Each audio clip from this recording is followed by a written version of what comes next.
Assalamu alaikum wa rahmatullahi wa barakatuh. I apologize in advance for any kind of disturbance in the voice. اللهم اجعل هذا الجمع جمعا مرحوما واجعل التفرق بعده تفرقا معصوما ولا تدع فينا شقيا ولا محروما. In the name of Allah subhanahu wa ta'ala, the most compassionate, the most merciful. All praise and thanks are due to him, and peace and blessings be upon his beloved Prophet Muhammad sallallahu alayhi wa sallam. One of the great things that they are compulsory upon every single person of us is to be a dedicated Muslim and to follow Islam and to be proud of Islam and to be a da'iyah, a preacher, a caller for Islam. I think we agree on that, which is something very basic. Knowledge about Islam for any Muslim should be aware of. Definitely I'm not here to talk about this. It's just a simple introduction. I'm here to say, how can I be on the top in fulfilling this simple duty? One of the great things that you need always to be very powerful and sure that you are standing on a firm ground, that your religion is not a truth, it is the truth. The truth. Definitely. If you don't have this certainty, you will not have the power. Anything, at any time, could shake your ground. Right. What is my role now?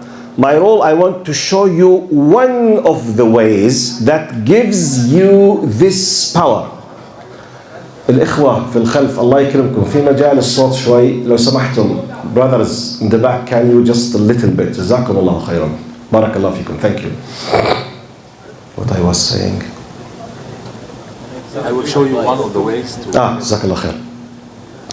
One of the ways to give you this amazing power of certainty on the truth, one of the ways, one of the channels, to look at those who used to be someday an outsider, a rejecter, an attacker, and might an enemy of Islam, when he decides, after doing all of his efforts to destroy your religion, he himself becomes a Muslim. Listen to him. See what did attract him. Because because you and me, the majority, we were born Muslims. The one who was born a Muslim, yes, he's gifted by Allah. However, one of the things that she might be missing, very big, strong glories and strong elements of the religion, because it's granted for him. This is one of the possible disadvantages. If we took it just for granted, خلاص, I'm a Muslim and that's it, we might lose this power.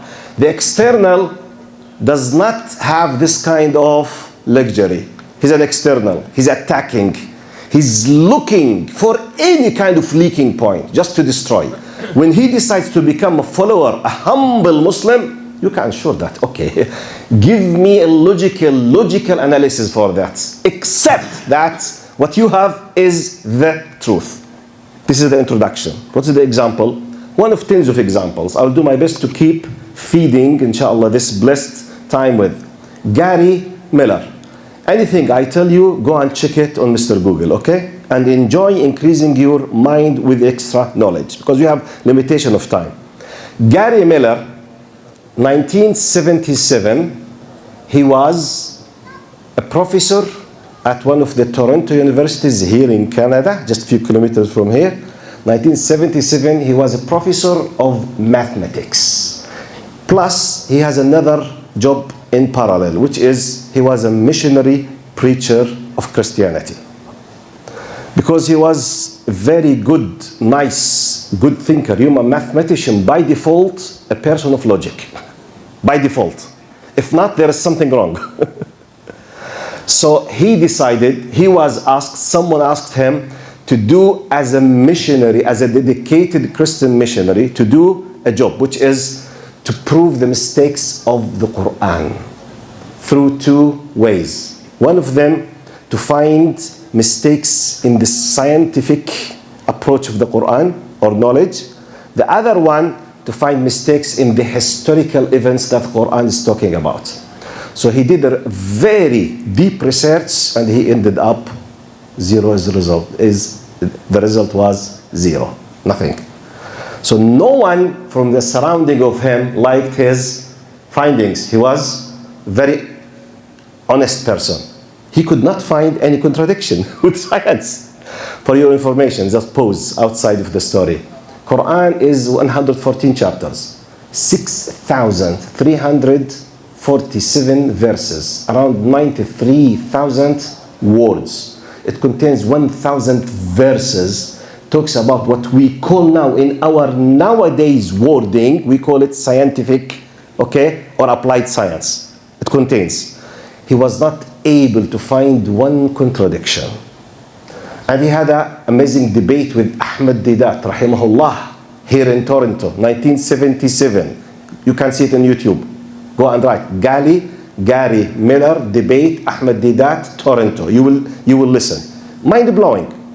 To the best of my memory, at that time still he was not a Muslim. In 1978, he became a Muslim. I don't know if he's still alive now. If he's alive, he's at least 80 plus, approaching 90, if he's still alive. He changed his name to Abdul Ahad Umar.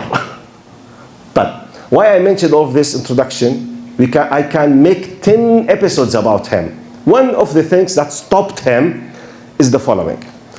He said, one of the things that stopped me and kept me reviewing, he was reading to his people who were attacking Muhammad and Islam. Said all of them, they are adapting one of two narratives about Muhammad sallallahu alaihi wasallam. He is either a liar or a crazy, all the time. Liar, crazy, crazy, liar, liar, crazy, liar. You know, do you condemn? Do you condemn? Do you condemn? Do you condemn? Become a fact. Exactly. Now he's a person of logic. He said, look, it's impossible for a person to be crazy and a liar. It's impossible. How come you can say crazy and a liar? A liar, by the way, a liar is a very clever person. He chooses what to say, when to say it, how to plan it, and how to cover it, and how to make another liar to cover the first lie. A crazy should be making nonsense. How come at 23 years of revelation, no contradiction, full harmony, 1,000 verses about scientific facts, no one knew it on earth? Crazy? It's impossible. Tayyib, liar. What astonished him and made him a Muslim, one of the greatest things is the following incident, which I made all of this to mention it, which is, in the 8th year of Hijrah, Prophet Muhammad sallallahu Allah subhanahu wa ta'ala granted him and gave him a son from Mary al-Qibtiyya. The ruler of Egypt, Alexandria at that time, Al-Muqawqas, sent a gift. It was a norm in the world at that time. Sent a gift to Prophet Muhammad, Mary al-Qibtiyya. So he married her, and Allah gave him from her a son, and he called him Ibrahim. He lived around, according to the narration, between 16 to 18 months, 1 year and a half. Then he passed away. And Prophet Muhammad sallallahu alaihi wasallam, you know, he had his tears, and we know, إِنَّ الْعَيْنَ لَتَدْمَعُ إِنَّ الْقَلْبَ يَحْزَنُ. How now? One of the amazing things happened. We say in our normal language, we say coincidentally. It's not coincidentally. By the will of Allah, in that specific day, when Ibrahim passed away, the sun eclipsed. So the people thought that this is a great sign from Allah for the greatness of the son of the Prophet Muhammad.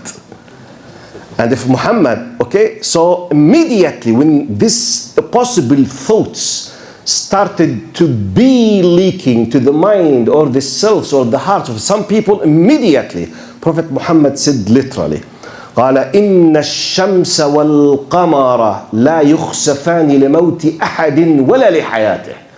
He said, hey, look, be careful. He was fixing their possible misconceptions because it was like a norm, you know. any great big liars of the history, they used to use this kind of natural things to support their big lies. He said, Prophet Muhammad immediately, he said, the sun and the moon will not, and they do not eclipse for the birth or the death of any person. إِنَّهُمَا مِنْ آيَاتِ اللَّهِ. They are just signs of greatness and glory and power of Allah. Whenever you see one of them, قال فَافْزَعُوا لِلصَّلَاةِ. Just flee to the prayer. Ask Allah to protect you from His anger. You know why? Because we have in the Quran, وَنُخَوِّفُهُمْ بِالْآيَاتِ.